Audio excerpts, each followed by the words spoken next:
লেবাননের প্রতিরোধ যোদ্ধাদের প্রশংসার জোয়ার বইছে পুরো মুসলিম জাহানে। ১৩ মাসেরও বেশি সময় ধরে প্রতিরোধ সংগঠনটি তাদের অঙ্গীকার ও সংগ্রামে যেভাবে অবিচল ছিল তা দেখে সকলেই মুগ্ধ। শত্রুর বিরুদ্ধে তাদের বিজয় অর্জন, তাদের সংকল্পে অটল থাকা এবং সংকল্প ভাঙাতে শত্রুদের অক্ষমতার নজির সৃষ্টি করেছে। এবার গাজা ও লেবাননের প্রতিরক্ষায় সমর্থক ফ্রন্ট হিসেবে এক হওয়ার ঘোষণা দিয়েছে লেবাননের প্রতিরোধ সংগঠন।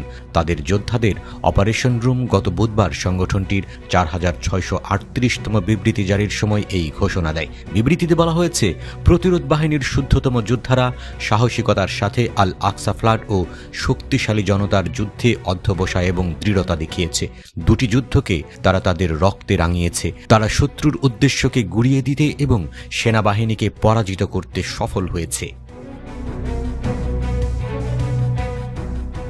বিবৃতিতে ইসরায়েলি আগ্রাসনের শুরু থেকে প্রতিরোধ যোদ্ধাদের অর্জন, তাদের অভিযানের লক্ষ্য এবং শত্রুর ক্ষয়ক্ষতির বিশদ বিবরণ দেয়া হয়। ২০২৩ সালের ৮ অক্টোবর থেকে ৪১৭ দিনের মধ্যে লেবানিজ প্রতিরোধ যোদ্ধাদের চালানো মোট ঘোষিত অভিযানের সংখ্যা ৪,৬৩৭টি। প্রতিদিন গড়ে ১১টি অভিযান চালিয়েছে তারা।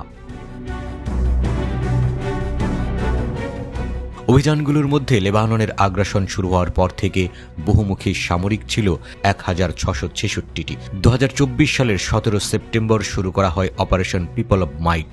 তারপর থেকে অভিযানের সংখ্যা প্রতিদিন গড়ে ২৩টিতে দাঁড়ায়। লেবানন ও ইসরায়েল সীমান্ত থেকে শুরু করে তেল আবিব শহর ছাড়িয়ে বাইরে বিস্তৃত ইসরায়েলি ভূখণ্ডে তাদের আক্রমণ চলেছে।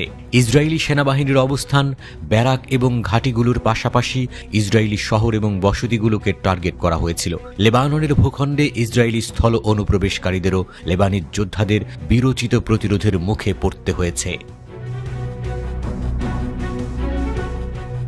অপারেশন পিপল অব মাইটের মধ্যে লেবানিজ প্রতিরোধ সংগঠন তাদের খাইবার সিরিজের ১০৫টি সামরিক অভিযান পরিচালনা করেছে। ইসরায়েলি দখলদাররা ফিলিস্তিনি ভূমিতে গেঁড়ে বসার পর এই প্রথমবারের মতো তাদের 10টি সংবেদনশীল এবং কৌশলগত সামরিক ও নিরাপত্তা ঘাঁটিকে টার্গেট করা হয়েছে। উন্নত ব্যালাস্টিক রকেট, ক্রুজ ক্ষেপণাস্ত্র এবং উচ্চ পর্যায়ের অ্যাস্টল ড্রোন তেল আবিবেও পৌঁছে আঘাত হেনেছে। লেবানন ও ইসরায়েলের সীমান্ত থেকে ১৫০ কিলোমিটার গভীরে প্রতিরোধ যোদ্ধারা আক্রমণ চালিয়েছে। ২০২৪ সালের ১ অক্টোবর ইসরায়েল স্থল অভিযান শুরু করার পর থেকে প্রতিরোধ সংগঠনের ৪,৬৩৮তম বিবৃতি জারি না হওয়া পর্যন্ত ইসরায়েলি দখলদার বাহিনীর ১৩০ জনেরও বেশি সেনা নিহত হয়েছে। পাশাপাশি ১,২৫০ জনেরও বেশি ইসরায়েলি আহত হয়েছে বলে জানা গেছে।